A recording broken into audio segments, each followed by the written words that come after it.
जीवपुत्रिका व्रत की 3 कथाएँ। जीवमुतवाहन, राजा सियारिन और भगवान कृष्ण से जुड़ी व्रत की कहानी। सियारिन और भगवान कृष्ण से जुड़ी व्रत की कहानी। इस दिन भगवान गणेश, माता पार्वती और शिव जी की पूजा एवं ध्यान के बाद ऊपर बताई गई व्रत कथा भी सुननी चाहिए। इसकी पूरी शिव जी को प्रिय प्रदोष काल में करनी चाहिए। व्रत का पारण दूसरे दिन अष्टमी तिथि की समाप्ति के पश्चात किया जाता है। यहाँ हम आपको दे रहे हैं जितिया व्रत की 3 कहानियाँ। अपनी परंपरा के अनुसार जो कथा आपको यहाँ पढ़ी जाती है आप उसे पढ़ सकते हैं। इसमें पहली कहानी सियारन वाली है, दूसरी जीवमुतवाहन और राजा की, तीसरी भगवान श्री कृष्ण से जुड़ी है। चीलो सियारों की कथा। जीवपुत्रिका व्रत में चीलो सियारों की एक कथा भी सुनी जाती है। वह संक्षेप में इस प्रकार है। एक बार वन में सेमर के पेड़ पर एक चील रहती थी। पास की झाड़ी में एक सियारिन भी रहती थी। दोनों में खूब पटती थी। चीलो जो कुछ भी खाने को लेकर आते थे उसमें से सियारिन के लिए ज़रूर हिस्सा रखती। सियारिन भी चीलो का ऐसा ही ध्यान रखती। इस तरह दोनों के जीवन आनंद से कट रहे थे। एक बार वन के पास गांव में औरत ज्योतिया की पूजा की तैयारी कर रही थी। चीलो ने उसे बड़े ध्यान से देखा और अपनी सखी सियारों को भी बताया। फिर चीलो सियारों ने तय किया कि वे भी व्रत करेंगी। सियारों और चीलो ने जियता का व्रत रखा। बड़ी निष्ठा और लगन से दोनों दिन भर भूखे प्यासे मंगल कामना करना व्रत में रही। मगर रात होते ही सियारिन को भूख प्यास सताने लगी। जब बर्दाश्त नहीं हुआ तो जंगल में जाके उसने मांस और हड्डी पेट भर खाया। चीलो ने हड्डी चबाने की कड़कड़ की आवाज़ सुनी तो पूछा कि यह कैसी आवाज़ है। सियारिन ने कह दिया, बहन, भूख के मारे पेट में गुड़गुड़ रहा था, यह उसी की आवाज़ है। मगर चीलो को पता चल गया। उसने सियारिन को खूब लताड़ की कि जब व्रत नहीं हो सकता तो संकल्प क्यों लिया था। सियारिन लज्जा गई, पर व्रत भंग हो चुका था। चीलो रात भर भूखे प्यासे रह के व्रत पूरा की। अगले जन्म में दोनों मनुष्य रूप में राजकुमारी बनकर सगी बहनें हुई। सियारिन बड़ी बहन हुई और उसकी शादी एक राजकुमार से हुई। चीलो छोटी बहन हुई, उसकी शादी उसी राज्य के मंत्री पुत्र से हुई। बाद में दोनों राजा और मंत्री बने। सियारिन रानी का जो भी बच्चे होते वे मर जाते, जबकि चीलो के जब बच्चे होते तो स्वस्थ हट्टे कट्ठे रहते। इससे उसे जलन होती। उसने कभी उनका सर कटवा कर डब्बे में बंद करवा दिया, पर वह शीश मिठाई बन जाती और बच्चों का बाल तक बाका ना होता। बार बार उसने अपनी बहन के बच्चों और पति को मारने का प्रयास भी किया, पर सफल ना हुई। आखिरकार दैव योग से उसे भूल का आभास हुआ। उसने क्षमा मांगी और बहन के बताने पर जीवपुत्रिका व्रत विधि विधान से किया तो उसके पुत्र भी जीवित रहे। अब आती है जीवपुत्रिका की दूसरी कथा। गंधर्वों के राजकुमार का नाम जीवमुतवाहन था। वे बड़े उदार और परोपकारी थे। जीवमुतवाहन के पिता ने वृद्धाश्रम में अपने वानप्रस्थ आश्रम में जाते समय इनको राज सिंहासन पर बैठाया, किंतु इनका मन राजपाट में नहीं लगता था। वह राज्य का भार अपने भाइयों पर छोड़कर स्वयं वन में पिता की सेवा करने चले गए। वन में ही जीवमुतवाहन को मल्लवती नाम राजकन्या से भेंट हुई और दोनों में प्रेम हो गया।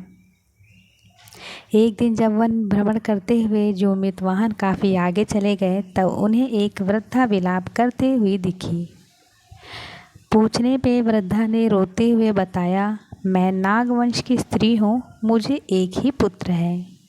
पक्षीराज गरुड़ के कोप से मुक्ति दिलाने के लिए नागों ने यह व्यवस्था की है कि वे गरुड़ को प्रतिदिन भक्षण हेतु एक युवा नाग सौंपते हैं।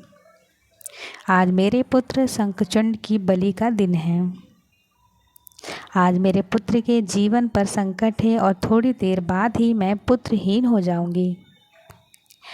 एक स्त्री के लिए इससे बड़ा दुख क्या होगा कि उसके जीते जी उसका पुत्र ना रहे। जीवमुतवाहन को यह सुनकर बड़ा दुख हुआ। उसने उस वृद्धा को आश्वस्त करते हुए कहा, डरो मत, मैं तुम्हारे पुत्र के प्राणों की रक्षा करूंगा। आज इसके स्थान पर स्वयं मैं अपने आप को उसके लाल कपड़े में ढककर वधशिला पर लेटूंगा, ताकि गरुड़ मुझे खा जाए, पर तुम्हारा पुत्र बच जाएगा। इतना कहकर जीमूतवाहन ने शंखचूर्ण के हाथ से लाल कपड़ा लिया और वे उसे लपेट के गरुड़ को बलि देने के लिए चुनी गई विद्यशिला पर लेट गए। नियत समय पे गरुड़ बड़े वेग से आए और वे लाल कपड़े में ढके जीमूतवाहन को पंजों में दबोच के पहाड़ के शिखर पे जाकर बैठ गए। गरुड़ ने अपनी कठोर चोंच का प्रहार किया और जीमूतवाहन के शरीर से मांस का बड़ा हिस्सा नोच लिया। इसकी पीड़ा से जीमूतवाहन की आंखों से आंसू बह गए निकले और वो दर्द से कराहने लगे। अपने पंजे में जकड़े प्राणी की आंखों में आंसू और मुंह में कराह सुनकर गरुड़ बड़े आश्चर्य में पड़ गए, क्योंकि ऐसा पहले कभी नहीं हुआ था। उन्होंने जीमूतवाहन से उनका परिचय पूछा।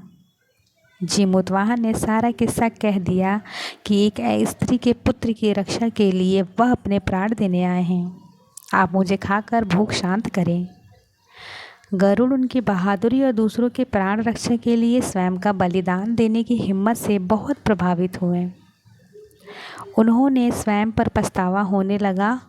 वह सोचने लगी कि एक मनुष्य जो दूसरे के पुत्र की रक्षा के लिए स्वयं बलि दे रहा है, और एक मैं हूँ जो देवों के संरक्षण में हूँ किंतु दूसरों की संतान की बलि ले रहा हूँ।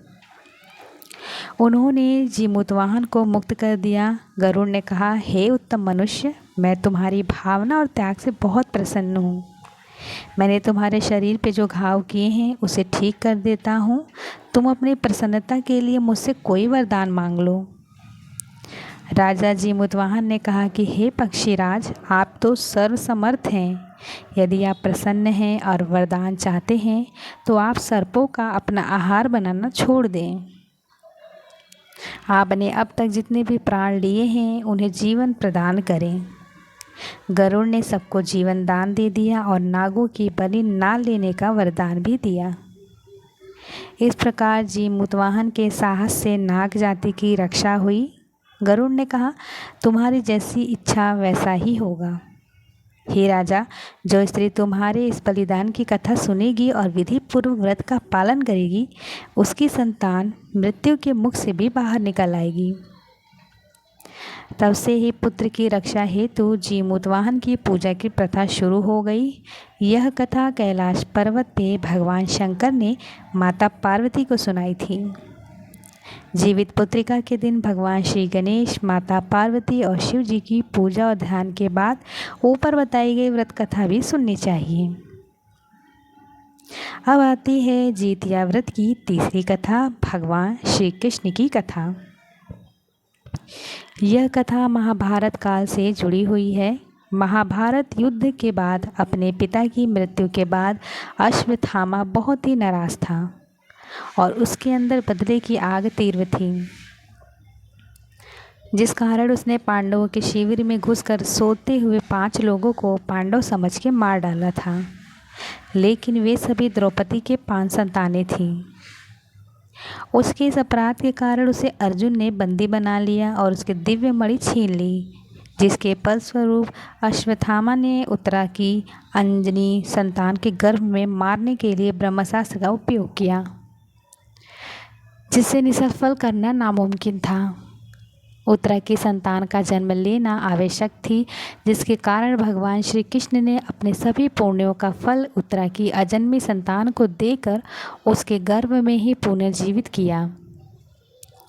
गर्भ में मरकर जीवित होने के कारण उसका नाम जीवपुत्रिका पड़ा और आगे जाकर यही राजा परीक्षित बना। तब से इस व्रत को किया जाता है।